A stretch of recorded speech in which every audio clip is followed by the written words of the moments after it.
closest parking at BZN. Please press the red bar on the screen for a ticket. Thank you for choosing to park BZN and have a great day.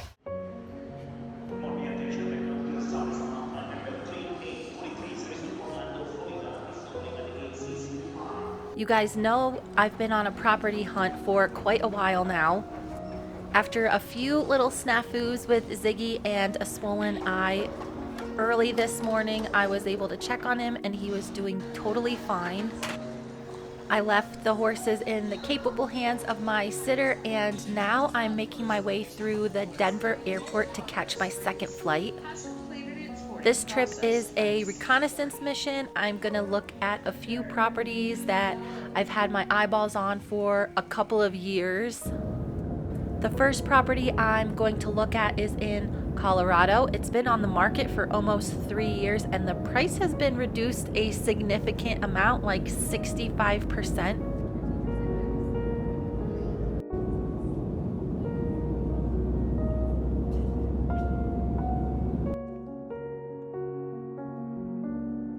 One of the nice things about flying down is I can kind of gauge if the drive from a big city is going to be too much for me with the horse trailer.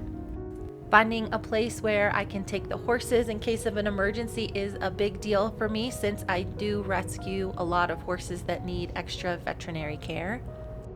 The first place I'm looking at is about an hour and 45 minutes from a real city. That really isn't too big of a deal in the summertime, but in winter with these twisty roads, I think it might be a little bit tricky. Since I do live in Montana, of course I'm used to driving in the snow, but a road like this is a little bit different. After zigzagging my way through the red rocks, I finally made it up onto the mesa where the property is located. Due to all the price reductions over the last couple of years, I was figuring this place would be a little bit run down. The realtor did tell me that this was a producing hayfield, and I am thinking that that is a really tall tale. Maybe once upon a time they pulled hay off of it, but I'm guessing it's been quite a few years since it's been in production. It has a really rustic fence that is perfect for cows, but not great for horses. The house was super cute. It looks like it just had a new roof and maybe some paint. On this trip, I gave myself enough time to scope out the property first, and then if I liked it, I could come back with a realtor. I did a deep dive around the perimeter of the property, and it looks like the neighbors have been producing hay on their pasture.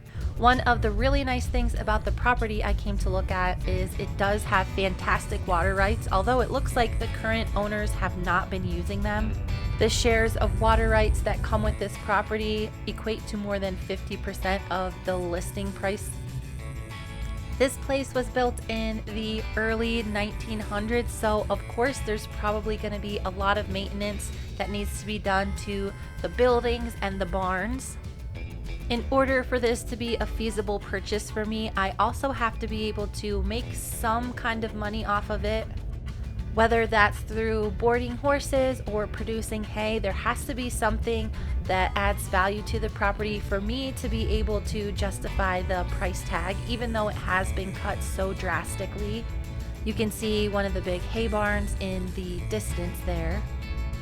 This property sits in a town with less than 500 people, so I don't know that a boarding facility is going to be feasible out here. One of the things on my husband's list is that it has to be close to a ski hill.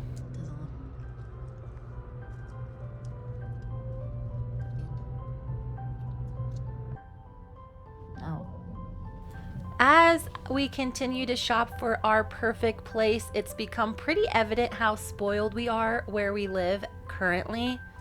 It is less than 45 minutes to two really good ski areas and mountain biking in the summer. And although this place is quite magical, I think it's probably too far away for my husband to go skiing every day in the wintertime here.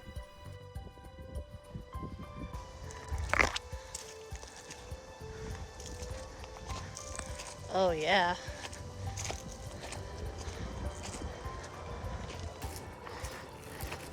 After a very long hike, I decided that all of the pieces around this property were just not adding up. It is way too far to town and the drive in winter is going to be horrible.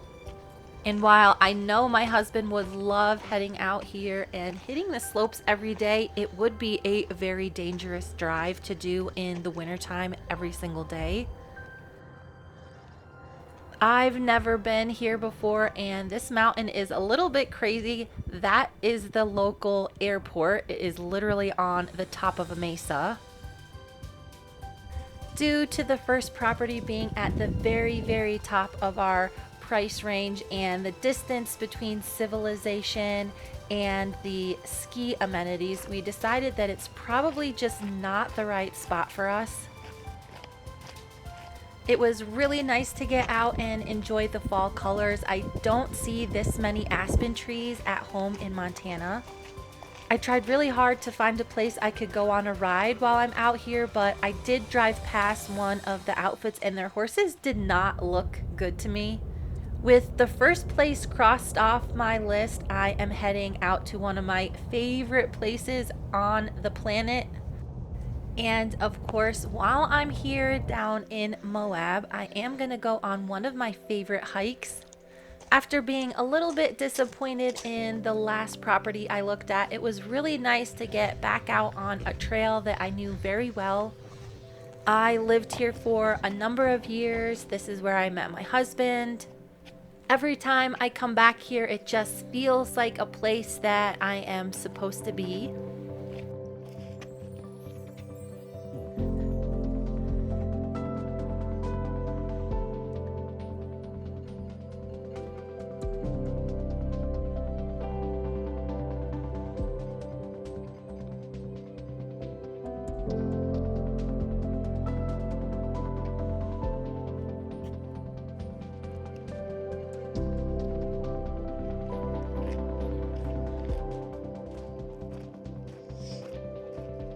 The town of Moab has grown so much since I lived here. There is practically no places downtown that we could afford where I could have a few horses. There are a few spots a little bit out of town, however, that I am going to be checking out today. I am very familiar with the area, so when I see a place pop up for sale, it's always worth investigating. The place I'm looking at today is about 15 miles outside of town. While it doesn't look like this landscape can support a bunch of horses, I am looking at 2 pieces of land that do have water rights. This summer, Moab had some crazy floods come through, and after taking a peek at both of the parcels, it looked like both of them were in a pretty serious flood zone. Pretty much anything that is going to be built there will eventually get washed away, and I just don't need the stress of possibly having my house float down the Colorado River. So unfortunately for a main home, those 2 parcels are also going to be crossed off my list.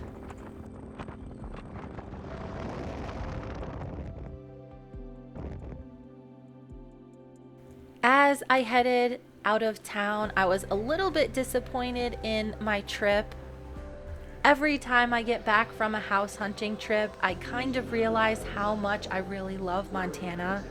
The prices around us are so ridiculously high that it really seems unattainable. We've been keeping our eyes on a few properties back home that it seems like the prices are continuing to come down, so I think we're just gonna have to wait and be patient, and hopefully the right place will just come along. Thank you so much for watching, and stay tuned for the next video.